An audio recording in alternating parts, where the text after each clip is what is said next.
welcome back, guys, to another episode of BCB, the Beggars Canyon Boys.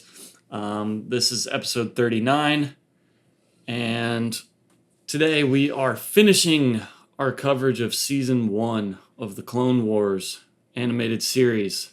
Wow, yeah. You know what? Didn't even really think about that as a season finale, but Doesn't really feel like one. no, just felt like another episode, but it was a really good one, so Yeah. cool.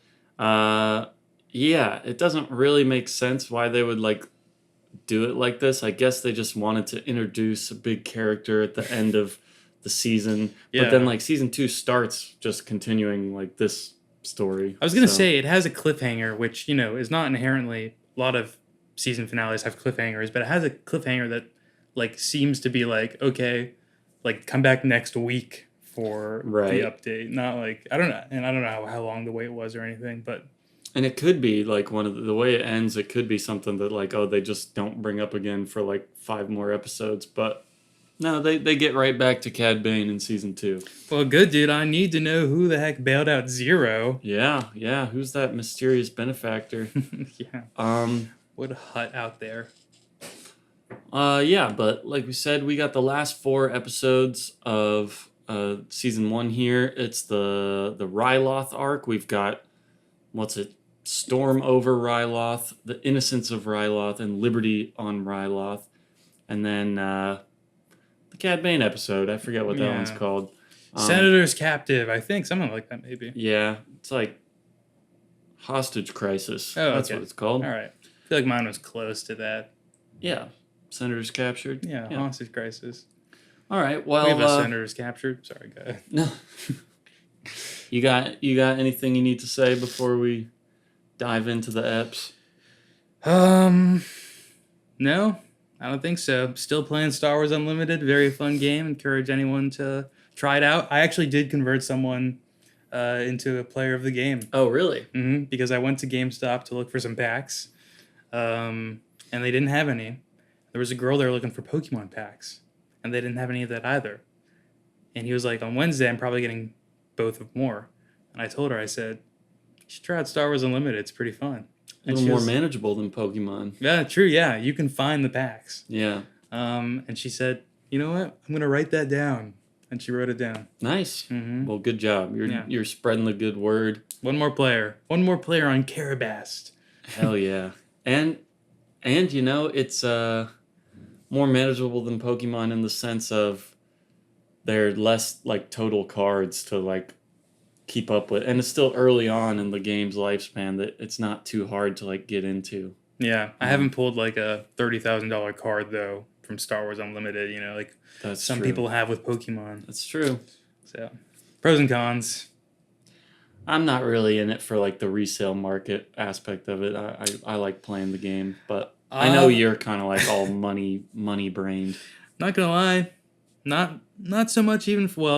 You probably say yes to this too. I want one of the full space art leader editions so badly. Yeah, one of the variant art ones. Yeah, but I'm not gonna drop $100 for one. No, if you go to Odyssey, the game store in Pasadena, they sell individual cards like a lot of game shops do with Magic and Pokemon and stuff. Mm-hmm. I don't really see that at a lot of stores with Star Wars Unlimited, but they do. And they have a couple of those pretty reasonably priced that I almost got, but I'm I don't actually use these cards, and this would be just for having. Yeah. Yeah. But anyway, great game. All right. So let's kick it off with the Ryloth 3-part arc. We start with Storm over Ryloth. Now, I think these 3 episodes, other than Lair of Grievous, are considered to be the best part of season 1 by the general public. Specifically, the third one, the Mace Windu episode. Not Bombad Jedi? Not quite, but All right, I would agree. With this.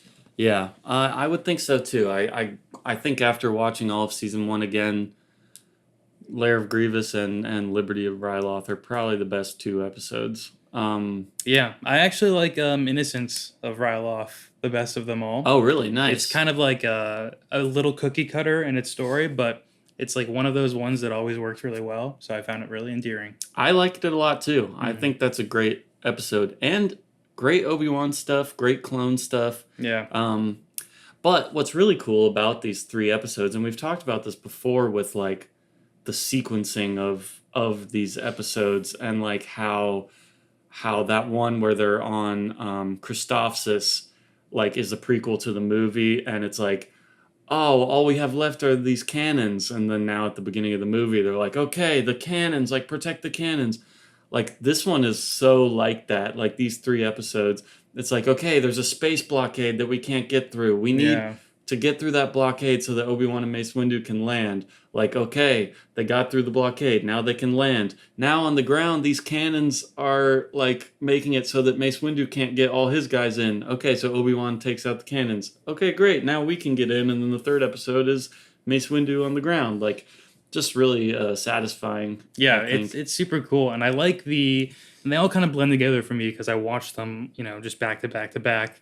But I like later on in like the second two episodes, like the sort of cuts to Anakin still doing like the sky Yeah, space patrol yeah. part of it too with like Ahsoka, and they're like really quick cuts, and I thought it was funny that they did that, but also like great too. Yeah, it just kind of ties it all together, and like they have the essential like linchpin moment right at the end of the three episodes where like Wat Tambor's like, well, we're all gonna die for the glory of the separatists, and Yeah. then the hyena bombers are coming in, and then Anakin and Ahsoka take those out real quick, and it's like, okay, it all comes full circle. Yeah, that is even a funny moment too, because like you said, it does happen in like the blink of an eye. Yeah, Actually, yeah. okay, never mind. That wasn't a threat. Like they Right, got it. right. uh, that is a little bit of an issue with like a few moments in these episodes where something is introduced as a problem and then it gets like immediately resolved and it doesn't quite make sense why. But we'll break it down. We'll get into it. Yeah, first episode, Storm over Ryloth. Now this one is mainly focused on Anakin and Ahsoka. It's Ahsoka's first command. Yeah. Well, do you think it's gonna go well for her, No. or yeah, possibly like a new foundation of trauma for her that evolves here? Yep. She's seen people die in the war, but this is the Yeah. first time she's kind of like directly responsible for it. So yeah, like we mentioned, they got to get through this blockade around Ryloth, and yeah, she messes up pretty bad on their first go round and gets a bunch of clones killed, and then they've got to. She doesn't listen. She No. doesn't listen, which has been the recurring frustration of Ahsoka. You know, Mhm. so it's But- nice to see some consequences here. Not that I wanted those clones to die, but But she does have to, grow and learn. Mhm. And I really do like Anakin and her talking in this one. Anakin being like, "Hey, take hold, little one. This is the reality of war. People are going to die." yeah. So like you kind of have to be okay with that a little bit if you want to command and stuff. But also like try not to get everybody killed. Man, it's really I'm super super interested in where they go with Ahsoka though, because like everything that is happening to her, I feel like okay, like all the Clone War stuff has been like, yeah, war is bad, but these last ones have been like, oh, like in case we have not hammered that war is bad enough, like it's also really brutal, and there's like these really dark aspects to it that we haven't really shown and we're going to show now. Civilian bombings and stuff like that. Yeah, and I feel like it gets you thinking like, man, like all of that stuff is at its core antithetical to the Jedi way. Mhm. And like Ahsoka's foundational Jedi training years are just like in war. Yes. Yes. And like Super dark stuff's interesting. happening and like people are dying like this. And it's like that feels not how Padawan should be, growing up to be Jedi.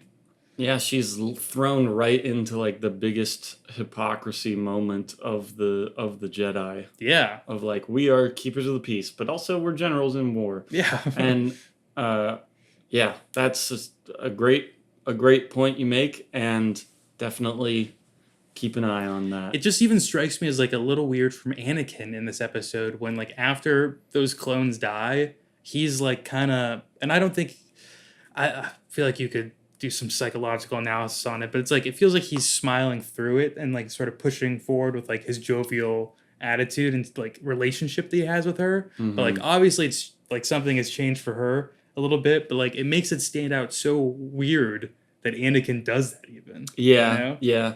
I think Anakin cares more about clones dying than a lot of other Jedi do, but I think in that moment he's just trying to like keep up the brave face for Ahsoka and like Yeah. because she's already like about to have a breakdown, and if he's like super upset or angry, then she'll fully have a breakdown, I guess. Yeah. But I know what you mean. It's a little strange. Yeah, it makes him like a little like scary, callous with life, you know? Yeah. But he kind of goes back and forth on being scary and being chill. Yeah, true. Yeah, and then like they have this plan to break through the blockade where Anakin's gonna just pilot a damaged Venator all by himself, Yeah. ram it into the Trade Federation. Which also seems wasteful, by the way. Like, yeah, it's damaged, but yeah, we like don't need to it's total it. yeah, it could probably be fixed Yeah. right now. Again, it's like, where are they getting these funds? Because they're just They throwing seem things to out have there. unlimited money Yeah. for machines. That and can't stuff. be cheap. No. And I know the Republic's not like plundering resources and, well, I don't know. Maybe they're doing ethical stuff out there. Who knows? But not like Wat Tambor, just stealing the treasures of a, Well, of a yeah. population. Yeah, so the plot of this is all kind of silly and that doesn't really matter, but we do have, nice Ahsoka development. We also get R7. Yeah, I took note of that, actually. Yeah. Nothing bad happened to him, too. No. And then also something interesting, Admiral Yularen gets a little bit of characterization for the first time. The dude who gets really knocked off his game by the blast. Yeah, and is in the med bay for a little bit.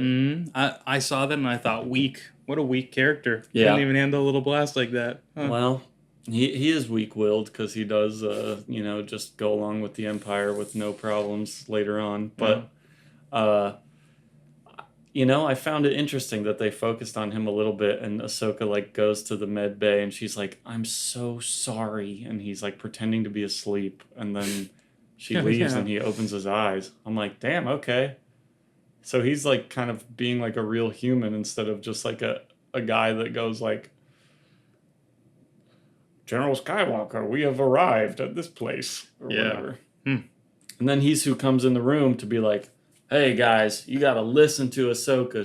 She has command. And all the other clones are like, I wish General Skywalker were here. Oh, yeah. No offense. Yeah.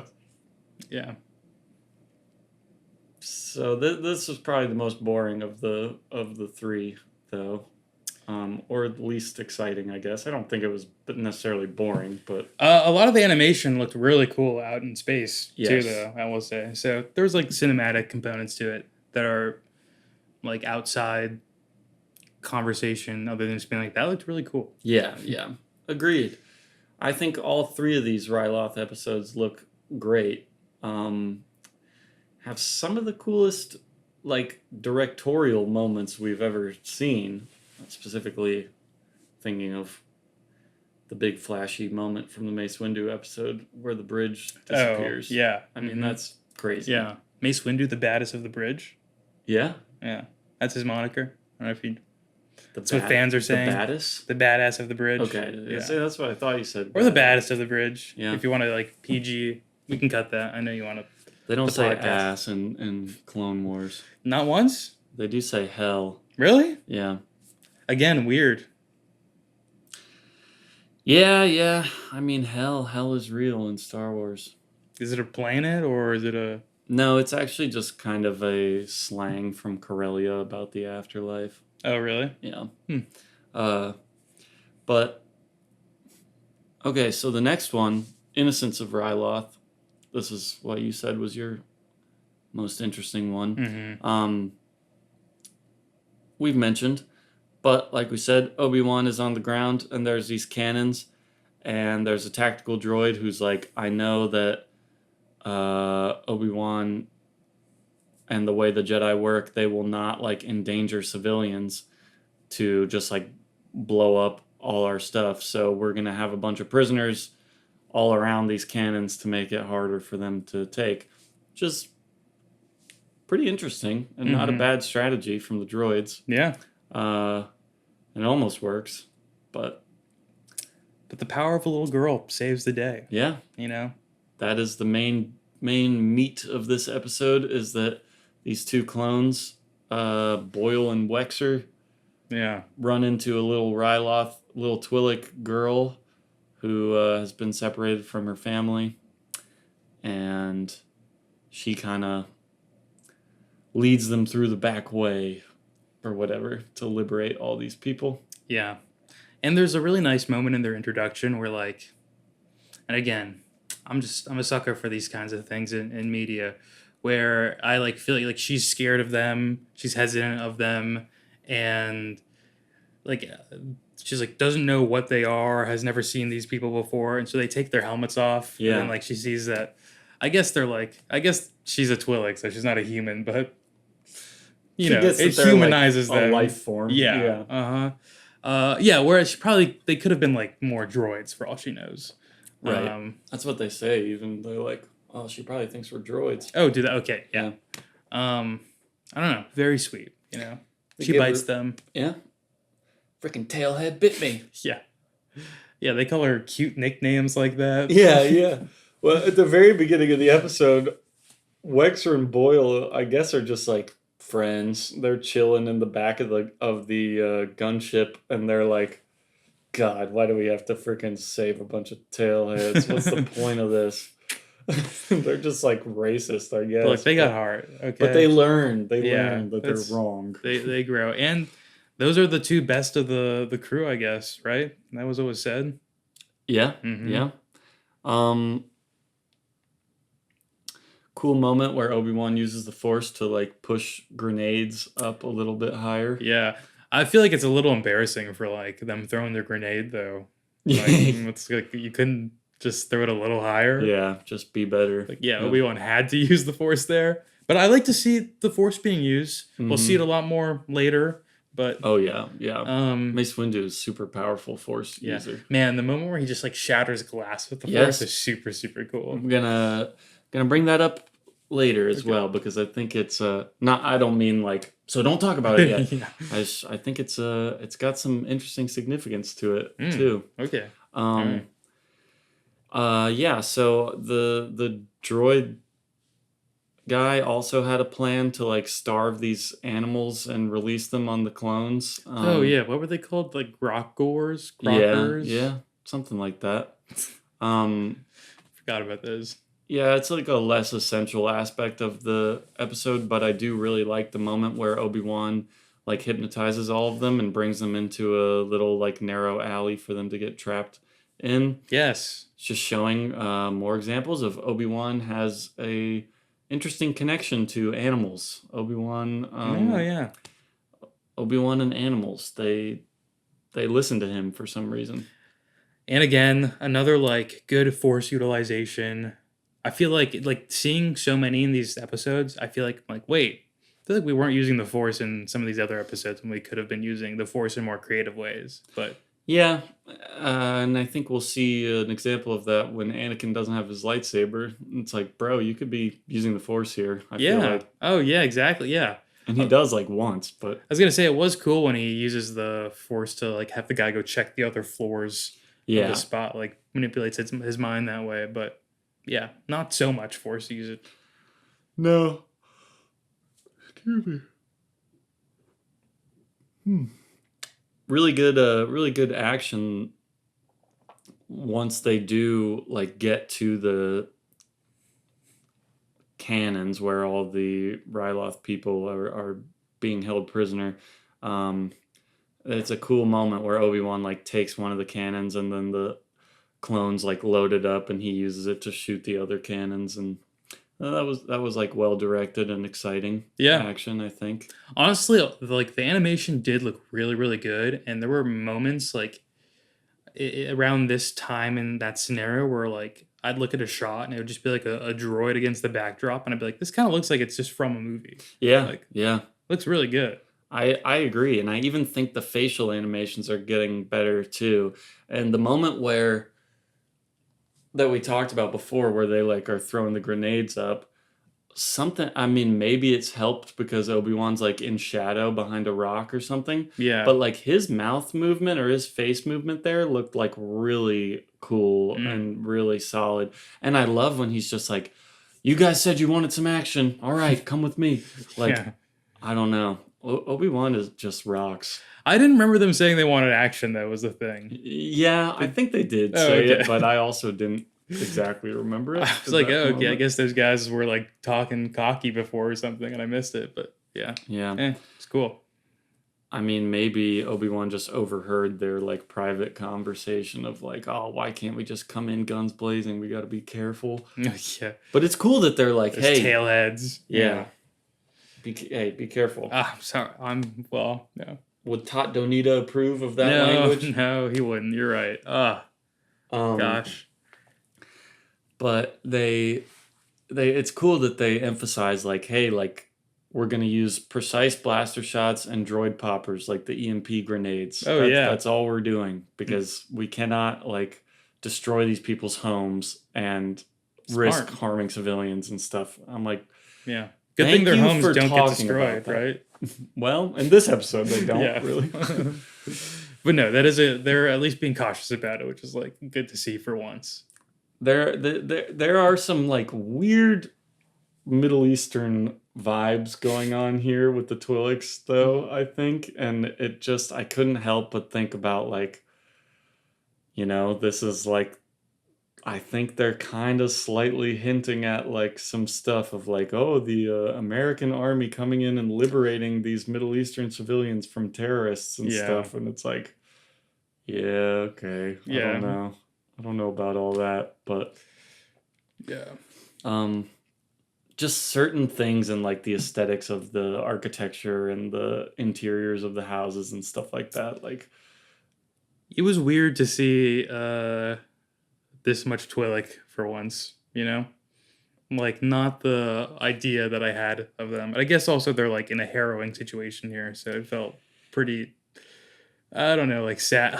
It's like I feel like the Twi'leks always get the misery end of the deal for Yeah, like everything. So for it's like sure. it feels weird. it is weird. They are targeted a lot and enslaved a lot. And I guess the motivation here is just because of wealth and like riches that Wat Tambor is greedy for. And then they're just gonna blow up the capital at the end for show. Yeah, just to show like they're like, well, even if we lose, like we want to show the consequence of like a republic liberation or whatever. And they're like, hey, if we, I guess the idea there is like, if we occupy your planet, just let us, because if you bring war, you don't want war to come to it. Now this makes me think of something interesting that I've been meaning to bring up.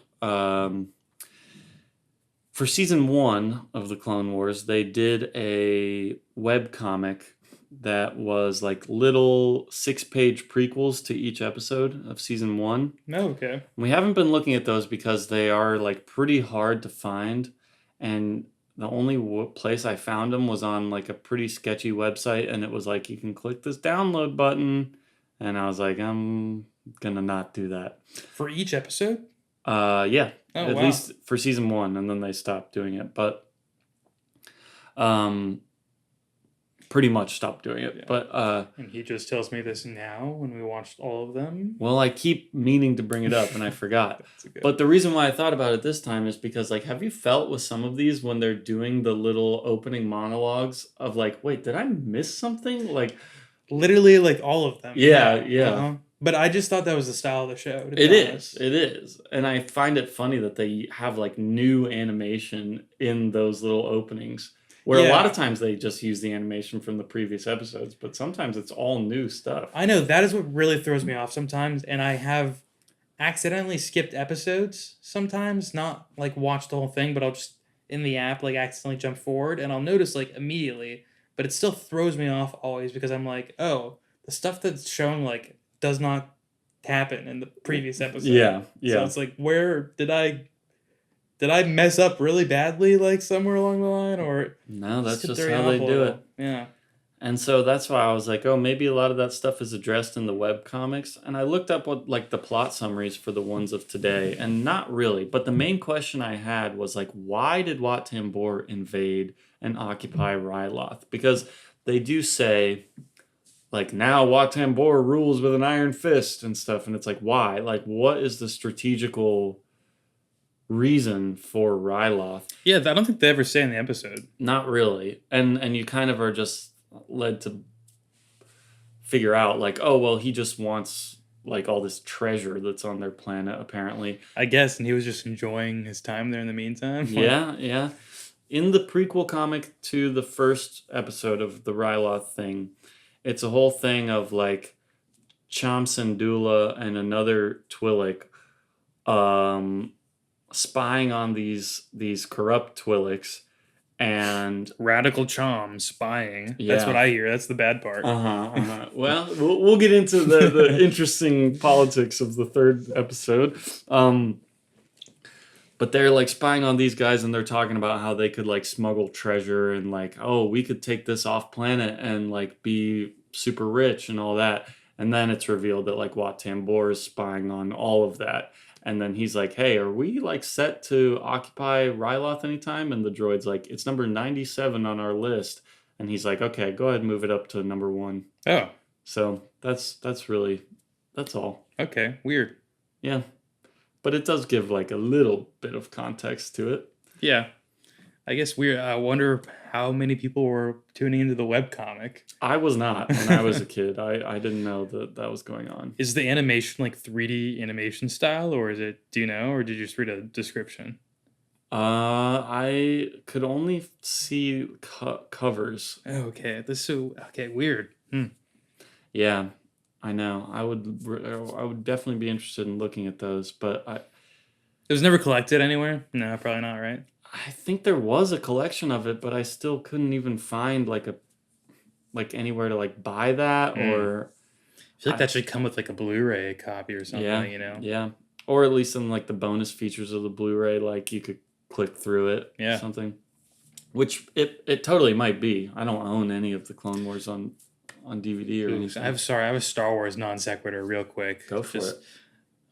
So of like DVD or Blu-ray menus, what is the coolest or most unique feature you've ever seen in one? If any stand out at all, you know. Just in general for anything. Because I can only really think of like, you know, like the Scooby-Doo James Gunn directed movie had like games you could play. Yeah. You know. I think a lot of them had games around that era. I didn't have like a lot of DVDs growing up, but the ones I remember playing the bonus features on were Finding Nemo and Monsters Inc., as well as Lion King, and the one I actually remember well is The Goblet of Fire for Harry Potter. Okay. Is it a game? Yeah, and so in Goblet of Fire, Tri-Wizard Tournament, not like you would know anything about that. The 3 wizard classes go against each other in a tournament. Not really. Okay, well, they should change the name then. Because, Well, it's 3 different schools. okay, yeah, but that's what like class of 20, 12, class of 2013, I mean, they're all the same year, but different schools. But it still works. Yeah, you have to. Yeah. So I mean, you're not really wrong, but there's 3 events in it. Yeah, 3 events, and there's like mini games for each of those events. And what's really interesting, I don't know about really interesting, but what I found interesting as a kid, the third event is like this magical hedge maze that they have Okay. to get to the middle of. Yeah. And in the book, it's full of like all these creatures, like a sphinx that gives a riddle and lots of other stuff. In the movie, there are no creatures in the maze. It's really just kind of like the maze itself is alive and changes and can like suck you into its walls and stuff, which is also in the book. But I guess they just didn't want to like, I don't know. You have to make a lot of concessions when you're adapting a big long book into a 2.5 hour thing. Yeah. Um, No Sphinx. no Sphinx. But in the DVD extras game, there is a Sphinx. Oh, really? Yeah. Does it like pop out as what kind of image? Like a 2D image or I forget, like but 3D rendered Sphinx thing? the game plays like one of those old like PC dungeon crawlers where you're clicking like forward, left, or right, and Yeah. then each time there's like something new that pops up. That feels like what all DVD games were like, actually. Yeah. So that's the one. I can't remember what the Sphinx actually looked like, but I do remember it asked you a riddle and you had to answer it. Yeah. But how That's about cool. you? I mean, you said the Scooby Doo one, but That's really all I remember. I feel like I wonder if Goosebumps ever used to have anything because I like for like 5 years at least, every birthday my parents would get me like the new Goosebumps DVD that came out that year because they were like releasing maybe like 2 or 3 DVDs a year. Each DVD would only have 2 episodes on it. wow, really? Yeah. Okay. So that's how they would do it. Yeah. But I loved getting them. So Awesome. I Yeah. would like get a Goosebumps episode every birthday, basically 2 episodes. And those had like a cool menu UI that was like the Goosebumps goo, like dripping and everything. And it was like animated. But I don't remember if there were any games on it. Oh. Yeah. That's a good question. I wonder if, like, for a TV show, they might not go to the effort of making games, but I feel like Goosebumps.com, though, had a ton of games Yeah. on it. And like was also a super like meticulously put together website with all its animation and everything, I would assume. I don't know. Dan, they used to put effort into that stuff. Lots of in-browser games Yeah. for like Disney Channel and Cartoon Network and Oh, stuff. so many. I used to play so many Jake the American Dragon or whatever it was. Yeah, Jake games. Long, American Dragon. Yeah, super fun. There's that one where he's like going up the alleyway between 2 buildings, like jumping back and forth. Yes, yeah.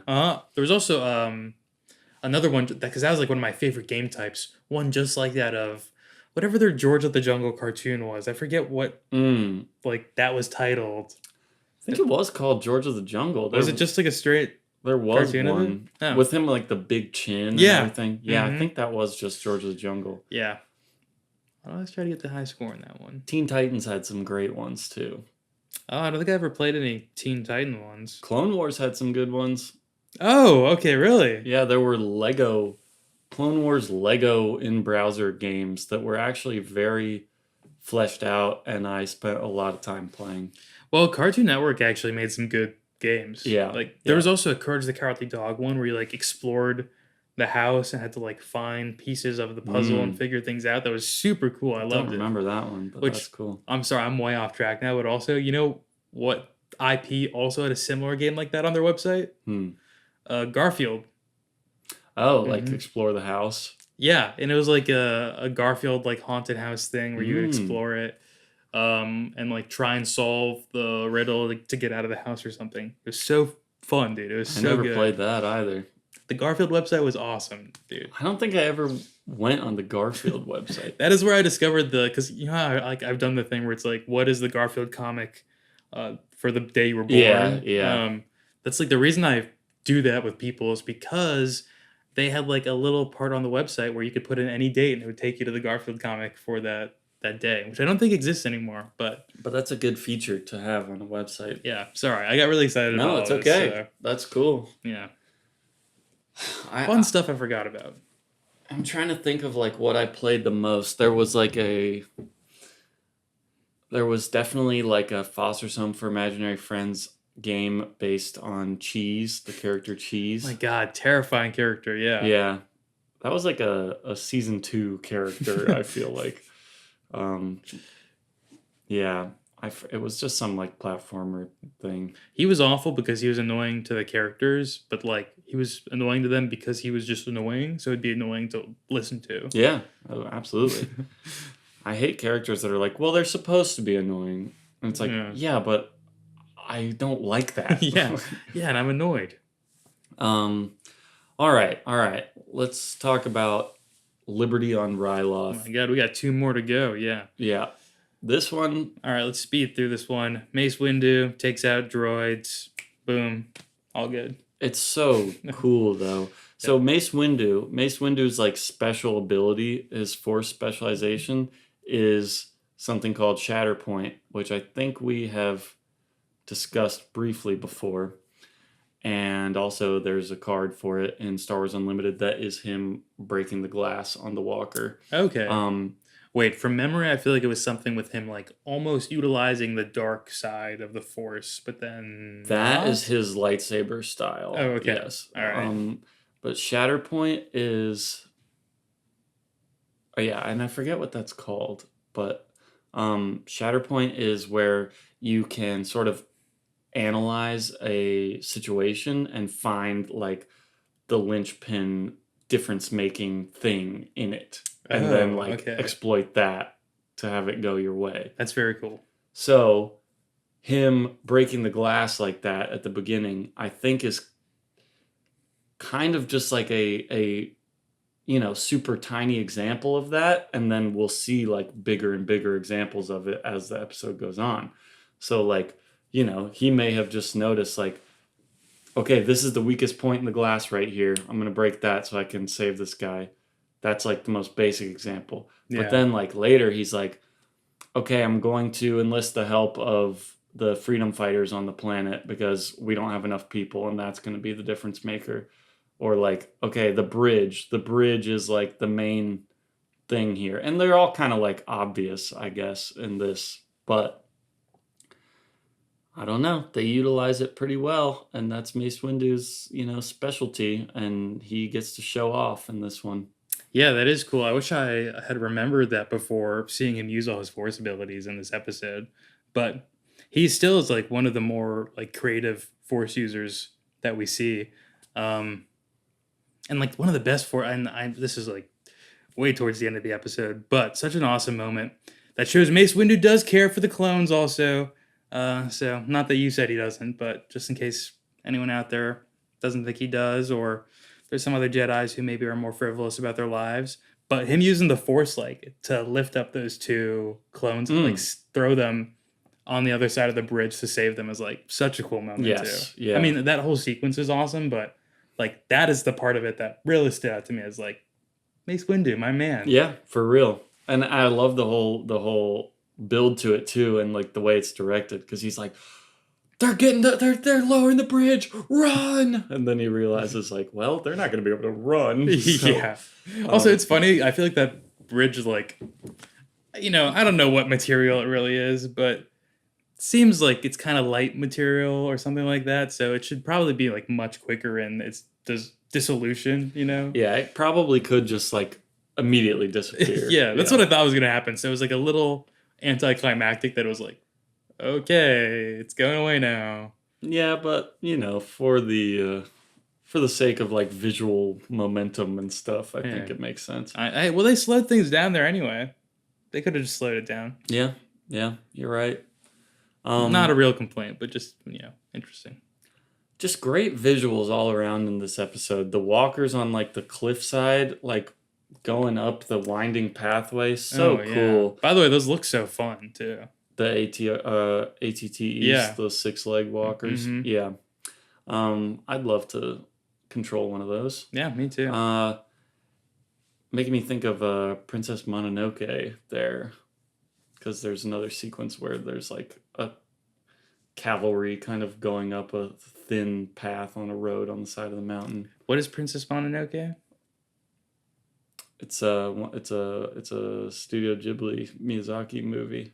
Oh, I was like, this sounds really familiar. And you know what? I think I also answered some questions about that one in a study recently, but can't say any more about that. Okay. It's an incredible movie if you've never seen it. The only Ghibli ones I've seen are Kiki's Delivery Service and Totoro. Those are both really good too. They're definitely the most like lighthearted out of all of his stuff, I think. Yeah, I feel like that's why I haven't had like such a huge urge to like continue watching them, but I do want to get to them. Like I know like Howling's Moving Castle is supposed to be really good too. Yeah, that one. I haven't seen that one since I was very little, so I honestly can't remember a lot of it. But Mononoke is probably the best one. Then Nausicaa and the Valley of the Wind. That one's really, really good. Spirited Away, obviously. If you've never seen Spirited Away, you gotta watch that. Yeah. That's incredible. Yeah. Yeah, but anyway, I was like, man, I mean, these guys working on this show are obviously like animators, so I'm sure they're aware of animation. Yeah. And probably big fans of Princess Mononoke and stuff like that. So I wouldn't be surprised if there was some influence. But yeah, cool ATRT, like the fast walkers that what do they call them? Lightning Squadron was on. I love the look of those ARC troopers too. The helmets. Yeah, very really cool. Yeah, a lot of cool design elements in this episode. Mhm. Man, they really have it's like not something you immediately think about, but like with their 3D assets expanded in all these episodes. Yeah. Like, gotten so much more complex and so much more complex. Absolutely. I was watching a little behind the scenes thing about this, and they said they built like the whole environment of like the canyon and the cliff face and the city and the bridge. Like all of that was like one full giant model that they could then like zoom in on and I could play just on. walk through. Yeah. Yeah. That's pretty cool. I guess the interesting meat of this episode, other than it just visually being awesome, and of course the moment where the bridge disappears and like all the music cuts out and Mace Windu's like just jumping around on the steps and like looks into the eyes of the one battle droid and like pulls the lever on it to flip it into the other one. Like one of the coolest moments of the entire show so far. Man, and you know, like I did know Mace Windu was going to be okay, but my heart was pumping for him in that moment too. Like they made it feel really intense, and they made the stakes feel like they were actually there. Which, like, for some of these Jedi, especially for Mace Windu, who feels super powerful in comparison to the other Jedi, it's like you don't always have those stakes there. But I felt it. No, you're right. And I mean, I think they did a great job of showing that he is like a more powerful Force user than even like Obi-Wan and Anakin in these episodes. Yeah. While also still making me feel like, oh, well, he is in danger. But I guess it's part of the reason that we don't see like a lot of the Jedi that we know and love very often like utilize Force abilities, because like if you like sometimes Force abilities start like infringing on autonomy, and that is like kind of teetering towards dark side behavior. For sure. Okay. Yeah. And I don't know. It takes like I think the biggest thing that you could say for it is like it takes focus, and a lot of times they don't do these crazy things with the Force because they're like being attacked or something else is going on. They don't have time to like focus their minds on it, and that's why people like Yoda and Mace Windu are so powerful, because they can just do that like right away. Like they're always focused. Man, we also saw Mace Windu just like pushing that ship off in this episode too, which like made me think. I was like, man, the last time I saw like a real crazy display of like Force strength where someone's moving like a heavy vehicle or something like that was in the beginning of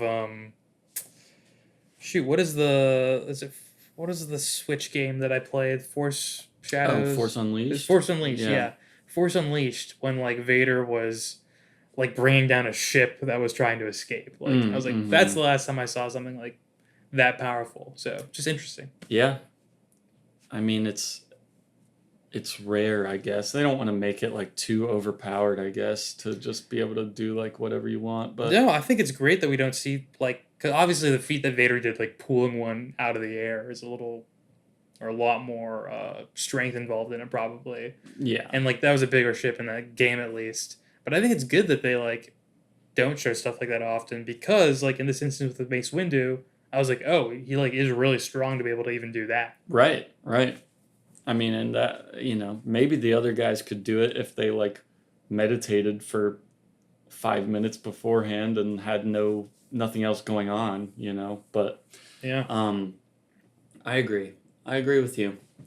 All right, let's get into the strange politics of this episode. So as we mentioned before, Mace Windu wants to enlist the help of Cham Syndulla, the leader of the Twi'lek freedom fighters. Yeah.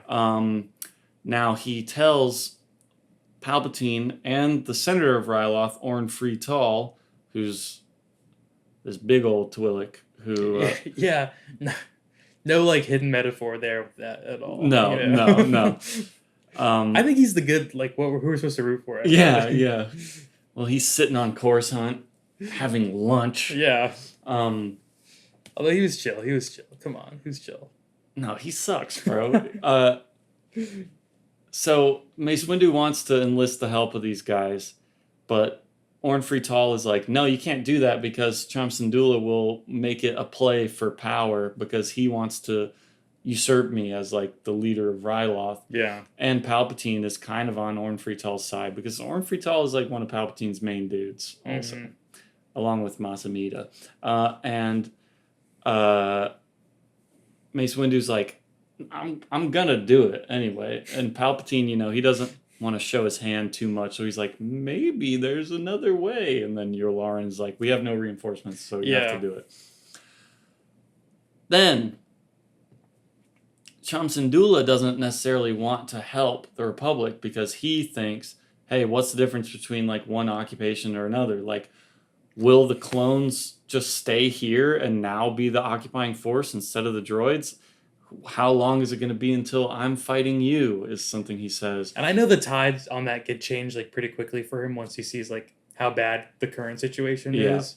But it's like, again, this keeps coming up where it's like people are always stuck between, like, man, should we be in, like, the really terrible situation where, like, our people are being killed and slaughtered and we're dying and starving?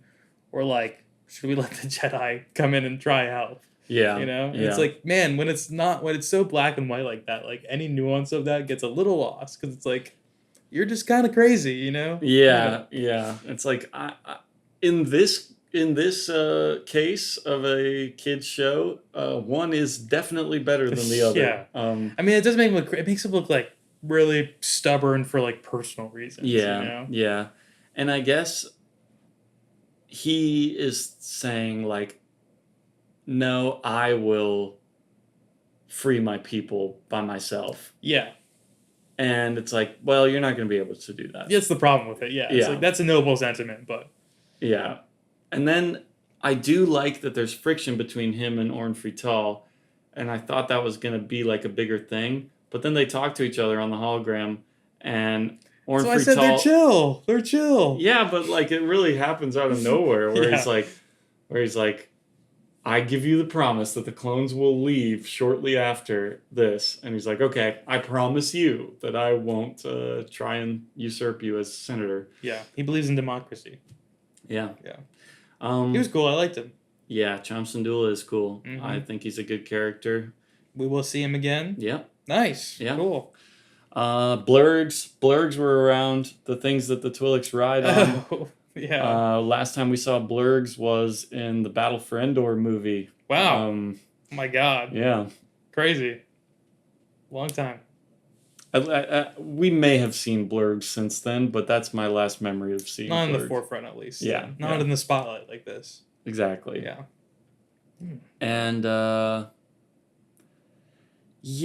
just thought it was funny how quickly, like, the political thing was resolved. And then they're having the parade at the end of the episode, and it's like, like, great, but, like, this is exactly what you were worried about. Like, there's something, if you think about it realistically, just so scary about having all those the ATTEs, the tanks, like, just with their main heavy cannons, like, pointed on all the civilians. And it's like, look, I know these are the good guys, I know nothing's gonna happen, but, like, in real life, that is really scary. Well, how do you remedy that? The good guys have to be a display of force. And so when the enemies annihilated, you're still gonna look forceful. Yeah, but I mean, No, but yeah, it was it's kind of just hammering in like what he was worried about a little bit. yeah. But Mhm. but I do like that they're at least trying to like bring up a little bit of the nuance to like yeah, like and I think it was interesting, like we talked about before, Count Dooku's coming into Wat Tambor and being like, yeah, we're just gonna bomb everything to show the message to the rest of the galaxy, like this is what happens when the Republic comes to like help. Yeah, I was like, dark, okay. really dark. Yeah, and they do straight up bomb a village full of women and children that the clones come up to. And Oh man, that's also like a pretty well done moment in the episode too, because like even the clones think they're the ones who are the target of the yeah, attack, yeah. and then they're shocked and taken aback and like really like they're like, this is a harrowing situation. Like I forget who they say they need to inform, but it's like a big deal. Yeah, they're like, all right, damage report. And they're like, nothing. We were not the targets. Yeah. It's like, whoa, yikes. I mean, and that is what they tell Mace Windu about it, and then Cham Syndulla is like, okay, well, I will help you, actually, because if they're going to be doing stuff like that... Then... Oh, yeah, that's the moment, yeah. Where, like, yeah, Cham just, like, hears it, and his body kind of sinks down. Mm-hmm. Yeah. Pretty rough. Yeah, you feel bad for the Twi'leks, man. Like I said, yeah, a lot of sad, brutal stuff in this episode. And going back to the last episode, just a nice moment when, you know, she's saying, I forget what the word is, but she keeps calling the little girl keeps calling the clones like this Numi word. or something, yeah. And then at the end, they're like, what does that mean? And Obi-Wan's like, it means brother. Yeah. I was like, that's sweet. That was sweet. Yeah. I thought he was going to say it means friend, but for whatever reason, it meaning brother was like a little bit more powerful language to me. That was nice. Yeah. I always love the final shots of the episodes. Like, those are consistently great of them, like, kind of all walking away before the closeout onto the credits. Like, those usually look really nice. Do they always do a walkout like that? Not always, but okay. A lot of times it's like everyone being like, okay, and what just happened there? Well, all right. Well, I guess we learned a lesson, and then they're all kind of like walking away from something, and then it ends. Huh. Does happen a lot. I'm gonna like have to pay more attention for that now. In my film class, I was taught to look at the first frame and the last frame of a film. The most important frames. But forget about all the middle stuff. Yeah. Yeah. That's junk. Like the spinning top in Inception. Was that how it ends? No, that's how it ends. Yeah. Right. Mm-hmm. It wobbles a little bit, but then it stays up. Dream or not. I saw that at the Tally-Ho theaters on $3 Thursdays. What a dream.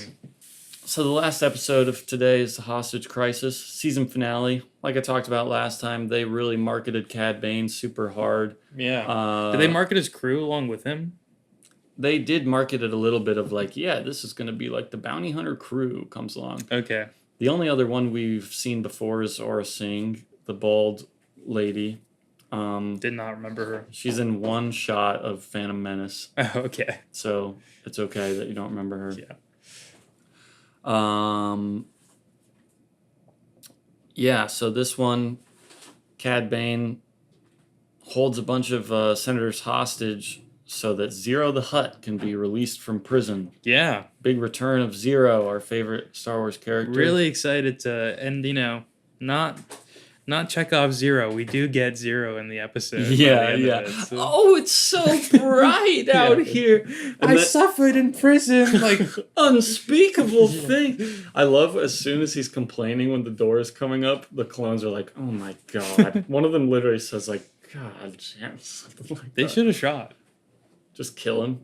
I mean, look, I know jumping way ahead, but by the end of the episode, Cad Bane was going to let everyone die. Oh, yeah, for sure. So they shouldn't have stood down there on Palpatine's orders.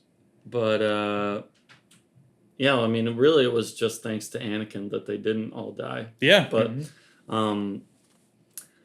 so, yeah, the episode is kind of like Anakin is the only Jedi in the Senate building because he's there just hanging out with Padme. And Yeah, I forgot in the beginning. He said he's like wants to go on a vacation. yeah, during war. he's being like super annoying during this. Yeah, He and weirdly manipulative towards her too. It's like, ugh, I know. Anakin. I did not like that interaction between them at all because she's like, "Hey, like I'm literally working on a bill right now that is like gonna be like some humanitarian thing to save people's lives," and Yeah. he's like, "So what? What's more important, your job, or you loving me?" Yeah. And she's like, "Okay, well, it's not more important. It just is also important." Yeah. And Well, my lifesaver is my life, so I'm like, giving it to you, and I'm yeah. showing you that means I love you. which is also really scary. Just the ripple effect through time. What we know about Anakin's past and present, the attachment that he does have to Padme, and him like very happily and openly being like, yeah, you're the most important thing to me. Like, Yeah. I care about you more than basically the Jedi is what he's saying. Yeah, It's like, wow, for sure. that's like he's not even beating around the bush with that. He just is saying it. No, and I feel like at this point he doesn't even like internally clock that that's like a big deal. Mhm. He just like, I'm in love, so it's okay. I feel like Padme is like a little hesitant about it even in this scene, and maybe I don't know if there's too much to like analyze in it there because she does like kind of acquiesce and is like, okay, yeah, I love you, blah blah blah, but can't tell if she's like annoyed just because he's being annoying at first, or like there is something a little deeper there about his Padme obsession. Yeah. But I do agree that he's being manipulative, and it's very strange. I Yeah. did not like the way he was treating her there. When normally their interactions so far in the show have been quite nice. And again, him being like, we can leave for like 4 weeks and no one will notice. We'll come back. It's like, I feel like you are needed all the time. Yeah, man. you're Like, getting called onto a mission like every single day. And she's a senator, like a representative for a planet during a wartime. Like, Oh, just the two of you are gone? People that are both super centrally involved in the war? yeah, it's like, who do you think you are? Yeah. Kind of like Ahsoka being like, not wanting that responsibility in her episode, and then Anakin being like, well, you are responsible for it. Like, Yeah, you're here, Too and bad. that's who you are.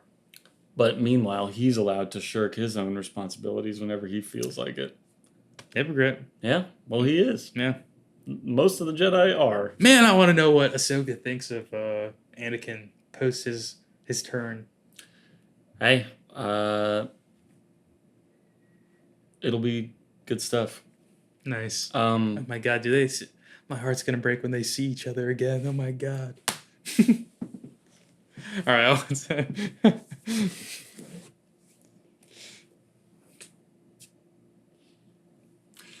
And maybe you've made me have involuntary muscle reflexes in my face. maybe I'm just smiling. A Star Wars Unlimited card will spoil it for me anyway. Yeah, maybe. Don't look too close at some of the Ahsoka cards. Oh, okay. All right. Interesting. Yeah. So yeah, Anakin doesn't have his lightsaber. That's, I guess, a big thing. Oh, I like the idea of this was dumb to me also too. Like, what was he gonna let her keep it forever, or we're just like, Yeah. What? you're holding on to it because it's like my life, but also it's still mine though. Like, Right. Yeah. I don't know. I mean, it was really all just like episode, like TV motivation to like, how can we think of some way for him to not have his lightsaber? Yeah. Um, But why? Why did we not want him to have his lightsaber? I know it didn't really matter. Yeah. It didn't really matter. Would have been cool to see him with his lightsaber, actually.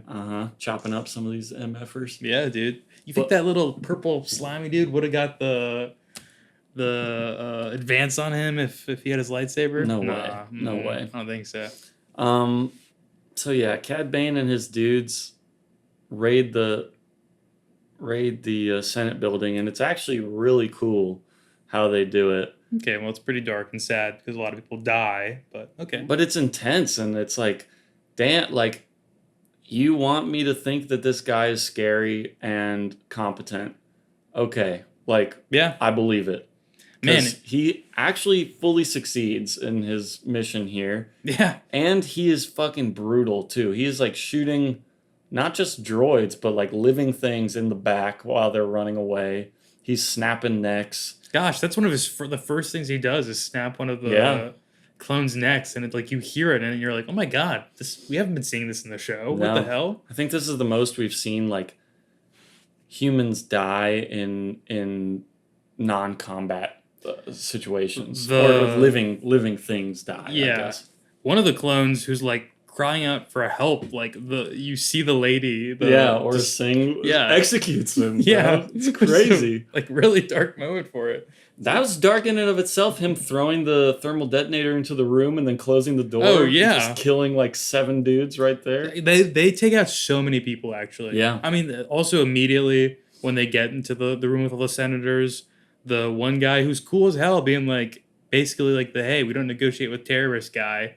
And then immediately gets shot in the head by him. Yeah. Like, oh my god. Yeah. Like, there was no preamble for that.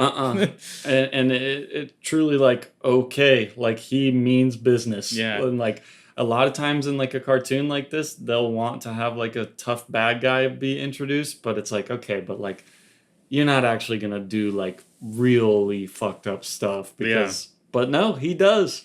He does. And I'll say it made Padme seem like a braver and stronger character too, because then she sees that happen, and then later when he's like, "Oh, who are you, pretty girl?" or whatever, I can't do the Cad Bane also. Yeah, but his voice is great. Yeah, it's actually really cool. He's very very cool. But she's like, "I'm Padme Amidala of Naboo, and I demand you immediately leave." Blah blah blah. It's like, damn, you're standing up to him too. Yeah, like you just saw someone get shot for that basically. Good on you, Padme. I know. She is really like in service to her role. Yeah. I think her flaw is like she's a little bit too what is it?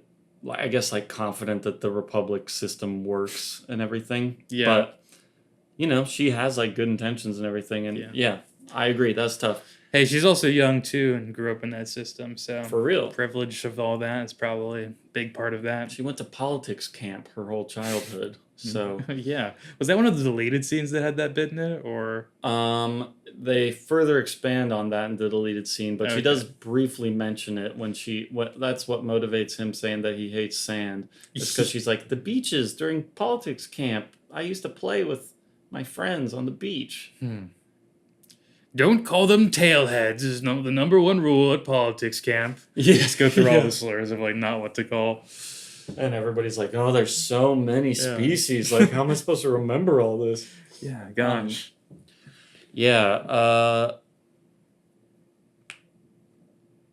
Palpatine. No, that's not what I want to say. Do you have a comment about Palpatine, though? Yeah, go for it. Because I'm curious what you think. So, obviously, like, this is not part of his greater machinations. Cad Bane coming and messing things up. Potentially. I genuinely don't remember. Okay. So, I don't remember. I would guess not. I would guess not, too. But like, based off it, like, the reactions he had to this. And again, it's always hard to tell because you're like, when is Palpatine acting, like his little sassy self, Like, oh my goodness, what is happening? Yeah. And when is he actually annoyed? And I felt like he was a little different in this episode. But maybe it's just like the writing varying a little bit from Palpatine writer to Palpatine writer and voice to voice. Possible, yeah. But I don't know. He seemed like less chill and sassy and like actually genuinely agitated with the situation. Yeah, like a little worried. Yeah. Not that I guess the senators like all dying would really. Well, no, it would mess up his plans. Yeah, I think so, because that would like just be like a martyring moment for the Republic and stuff. Yeah. We saw some familiar faces in that group of characters. We had Uncle Ono. Or Ondo or whatever, the Rhodian senator. Oh, okay. Visits. He was there. Then we also had Senator Chuchi. She was in that group too. Wow. Okay. I mean, I guess they just probably want to reuse assets, but yeah, that makes sense though. Yeah, throw them in there. Mm-hmm. I mean, it's better to have like at least some people that maybe we have a tiny bit of we care about them because we know them as like speaking characters. Should throw them a line though. Come on. Yeah, couldn't get the voice actor for the day. But well, hey, also I didn't mention this at the last episode, so I'll say it real quick. Mace Windu, voice actor. Man, I don't know, just because it's not Samuel L. Jackson, it's a little I think he did a good job. Takes me out of it a little bit, I have to say. I don't know. Yeah. It's so distinct with Samuel L. Jackson. Who does it? Because I know Samuel L. Jackson does do it in maybe the movie. If you tell me that was him, I won't believe you because it was certainly not. I know. I don't think it was. No, it's a Terrence Carson, aka TC. No offense, TC. You did all the acting well. Oh, he's Kratos. Oh, nice. Sorry to interrupt, but I just saw that. It was exciting. Oh, man. I fought that guy. No, I was that guy. I fought Thor. Yeah. Well, he's Kratos in the first 3 games. I don't think he is in the newer ones? the newer ones. Okay. Yeah. Never mind, I didn't. As him. Well, oh yeah, I like you're saying about Palpatine. Interesting moment where him and Orn Free-Tal are in the office together, and like the lockdown happens of the doors, and then Palpatine's like, "Help me open this." Yeah. And then Orn Free-Tal's like, "No, what do you mean? Like we can't." And you just think like, that's so interesting because like, Palpatine is powerful enough to just like bust these doors open, but he can't reveal himself to this guy. That is literally where I had this thought because I was Yeah. this like it is really interesting, and it's like, man, is it nice for Palpatine knowing he kind of always has?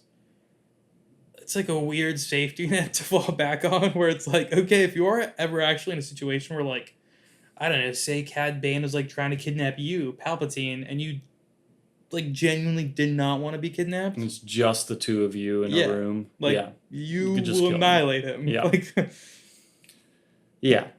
But with people that he wants to keep alive, he just can't reveal himself. Yeah. Like, it's a bigger deal than like almost anything else is him remaining in undercover. what about like a little force lightning just like between his legs? Yeah. Yeah. No one saw? Can't do little zaps like that. Always has to be a big thing. I guess, the Jedi could probably feel like the Force happening or something. I don't know. He must be spending some energy to like nullify his general force like expenditure anyway. Yes. Yep. It's in the Plagueis book. Oh really? Mhm. Okay. Is it like a lot that he's of energy he's using to do that because he's so powerful? That's just kind of like a little part of it is them talking about how they have to learn to like conceal the fact that they have the Force abilities at all. Man, that's cool. I wonder in Star Wars and all the media, who is someone who has force detected another force user from the furthest distance? Good cue. Yeah, I don't know. I can think about forced things that happen over long distances that people have felt. Like Yoda when Order 66 is happening. Yeah. He's like, "Oh, I feel like pain from all the other Jedi dying."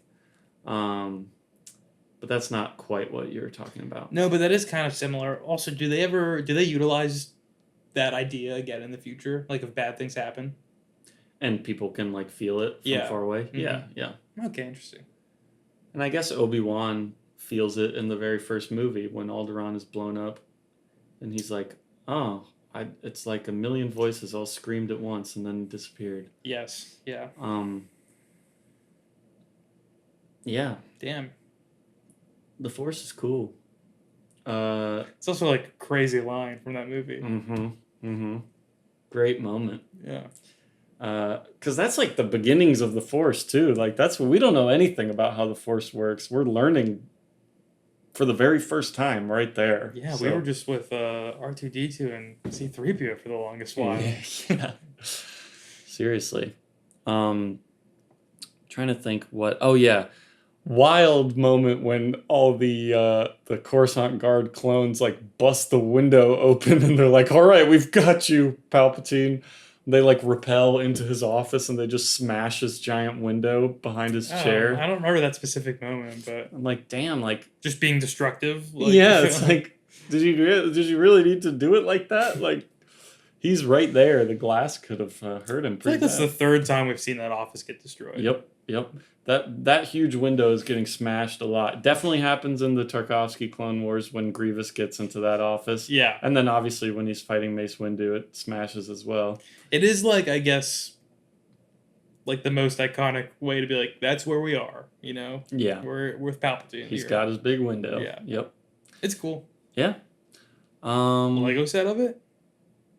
There is a Lego set of the arrest scene when Mace Windu and Kit Fisto and all them come to arrest him. Is there like a Mace Windu at the bottom of the street? On the box, it's just the 4 Jedi like approaching. Yeah, okay. So you you put it. You could do it. Yeah. Does it have does it have like 2 Palpatines, like one with his normal face? Ooh, maybe the Lego head. The head, yeah. Oh, okay, yeah, Yeah, nice. for real. Yeah. Maybe I saw. Is that in the Lego movie? I don't know, but they do that with a lot of Legos. You know, Okay. they have 2 expressions on either side of their face. And I know there's Anakin minifigures like that too, where he's got like the yellow eyes on one side.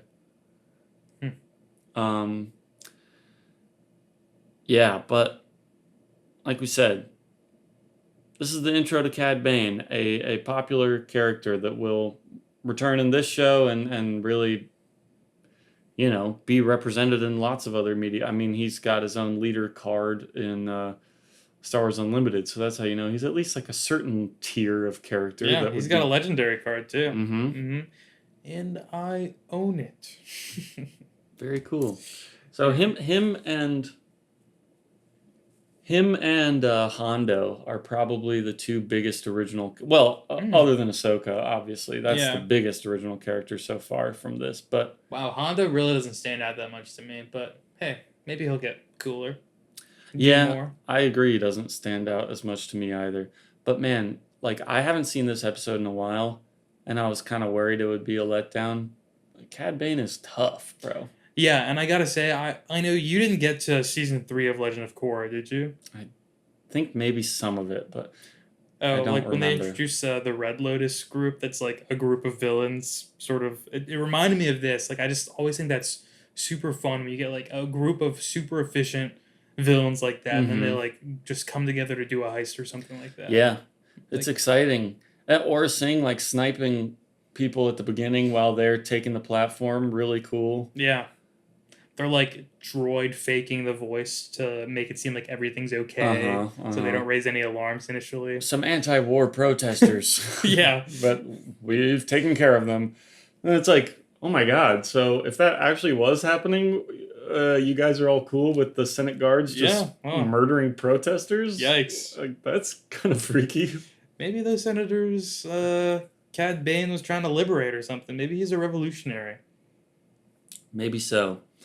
But I don't know. I'm curious about his backstory. Yeah. I guess we know he wants to get paid. Yep, that's really all we know about him so far, is that he's super capable and he is in it for the money. And like a little sadistic though too, to try and blow up those senators. Yeah. I mean, he didn't need to do that. No, he just likes killing, I guess. He was saying he was doing it for Zero's feelings. Like, oh yeah, come on. Because Zero was like, oh, all the awful things happened to me in prison. And he's like, okay, how about a little retaliation? Yeah. He's kind of Cajun, his voice. Yeah. But it also has like a modulation on it that it's impossible to do an impression of. To me, it's like Francis Underwood from House of Cards with a voice modulator on Yeah, okay. Yeah, it does sound like that. That's for the Georgian Southern. Mm-hmm. He's definitely... And yeah, I mean, most people listening to this, I'm sure you know who Cad Bane is, but we didn't really even say. He's just like a cowboy, like a black hat gunslinger, and he has two little cowboy pistols that he uses. Yeah, he's cool. Yeah, that was pretty much it to him. But you know, he did his thing perfectly. He'll be around. Nice.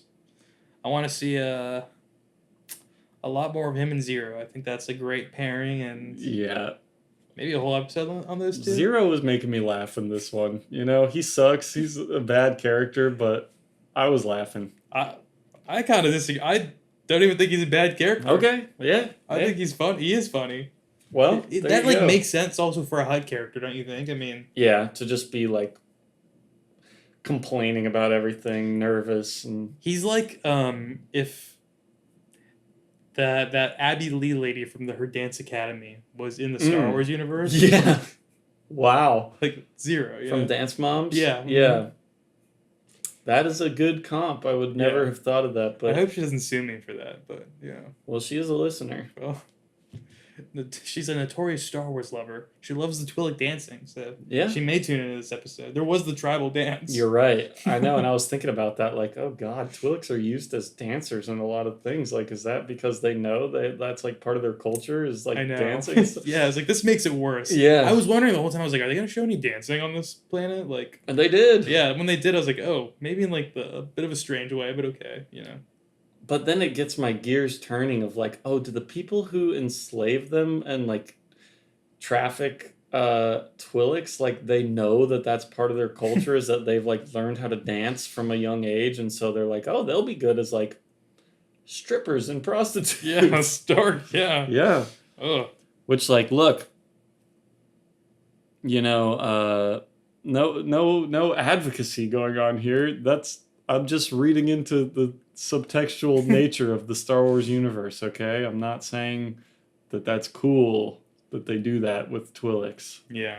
All right? Hey, I think, and you know, I don't want to speak for you. I think you and I are pretty big Twi'lek fans here on the podcast. Oh, yeah. I like them a lot. Mm-hmm.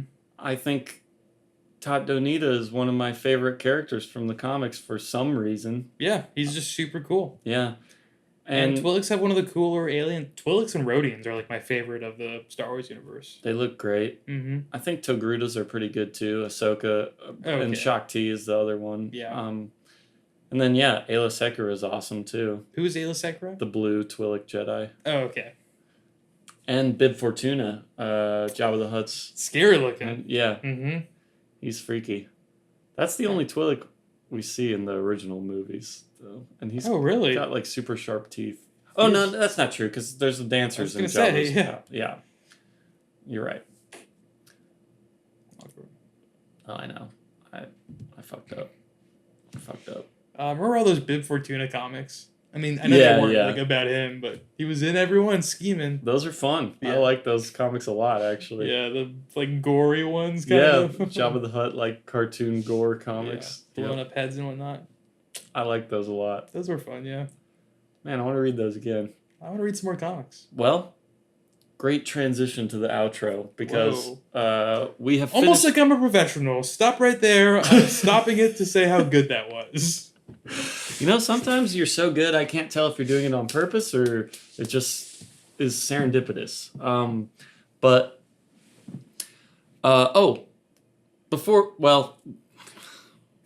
It was a good transition, so we'll do it. We'll do it. And a novice. Okay. Look, I bring the Star Wars info, you bring the charisma and the podcast expertise. Yeah. Etiquette. And I don't even know that much about Star Wars compared to some people. Yeah. Yeah. You. Yeah, I actually know a lot. I've learned a lot since I've started. Every Star Wars Unlimited card where I don't know the character, I go and I read their Wikipedia page. I know a lot about Star Wars. Don't do that! Don't do that! Wikipedia. Yeah, well, no, you're not allowed on there yet. No, just kidding. I don't really care. But don't look up bios of some of these characters. That would be really unfun, I think, anyway. Yeah, it's so much better to learn about them through the ways that they're supposed to be introduced. Yeah. But, next episode, since we finished season 1 of Clone Wars, we'll take a one episode break. I think just one before getting into season 2. If it needs to be 2 episodes, we can. No, I don't want to take a break. You just said you wanted to read comics, so that's what we're going to do. We are going to check out. So in 2006, so we're going backwards in time a little bit. Okay. They launched 3, I think actually 4 Star Wars ongoings at the same time. One of them is 4 ongoings, wow. Yeah, Knights of the Old Republic that we did read the first issue of. Nice. So maybe we'll read the whole first arc of that because I do quite like those first 6 issues as a whole. Then they also did Star Wars Legacy, which will be the furthest in the future timeline thing we will have any contact with. It it's a little reliant on knowing info from some novels of the new Jedi Order, but it doesn't really matter. Luke stuff, though, presumably? Yeah, so this is about Cade Skywalker, who I believe is Luke's great-grandson. Oh, okay. And Who'd Luke get married to? dude, Mara Jade, bro. Oh, he gets married to Mara Jade? Yeah. Oh, wow. Um, And this is all canon? no. No, not at all. But it can't be in my head? Yeah. Yeah. So we might check out the first few issues of that because I just read those and they are interesting. I'm sorry, does Mara Jade exist, like, in the Disney universe, or is she just, like, completely eradicated? Not yet. Yeah. Not yet. You think there's hope?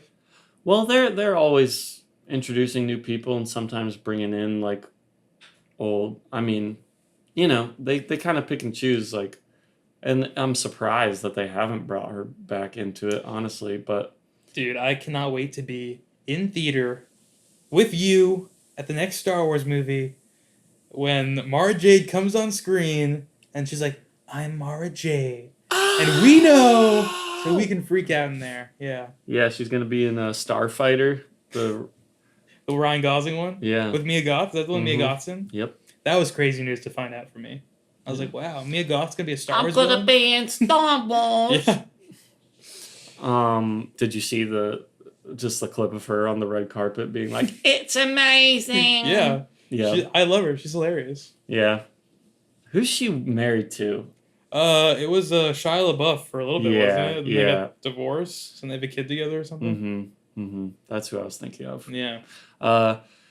So yeah, we'll do that, and then we will watch the second Robot Chicken special. Oh, nice. All Because right, that has so come out. we're still watching stuff. Yeah. So I shouldn't throw a fit or a tantrum or a No, hissy stop fit. whining. And then maybe we'll check out some other comics here and there, but I kind of don't think so. I think we'll just stick to maybe first 6 issues of Legacy and Knights of the Old Republic, and then the Robot Chicken 2. So 12 comic issues? Unless that's too much, then we don't have to do all that. No, that's fine. Let's do it. Okay. Let's do 18. No. Okay, all right. Too much for you? Yeah. Okay. I can't wait for Disney! Look, people will write off like, oh, Disney Star Wars, horrible. There's good and bad, just like now. I genuinely, and take this how you will, I think I'll probably like a lot of the Disney stuff. I think you will too. I like a lot of the Disney stuff. Okay. I'm not ashamed to say it. Yeah.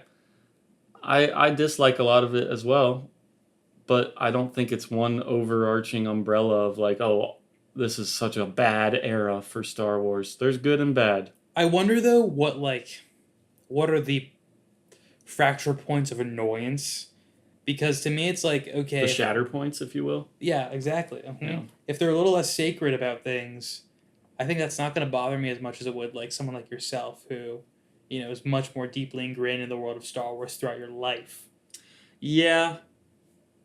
Whereas like I'd be more annoyed at like bad, and I'm sure there's a lot of this too that you're, I don't want to say you're just like upset about things that changed from original stuff, but like bad characterization or like just poor storytelling aspects, which again I'm sure that I care about way more than like, oh, you messed up this thing of continuity, like, Yeah. or like, oh, that doesn't follow the rules of George Lucas's world. Like, George Lucas would break his own rules and introduce new stuff. Like, I don't know, people like in Return of the Jedi, that's the first time we've seen Force lightning, and that's like a huge jump from what the Force does and everything we'd seen before that. So, Yeah. like, if you have a cool new idea that feels like it is congruent to like the universe, please like introduce it. I'm all for that. And I also don't really care about how old Kiadi Mundi is. That's a little thing, little seed for the future for you. All right.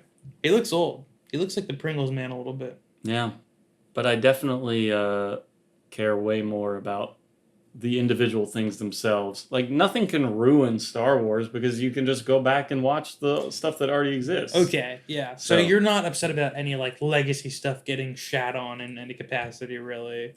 A tiny bit here and there, but I would say that's not really my main concern. Okay, yeah. Yeah.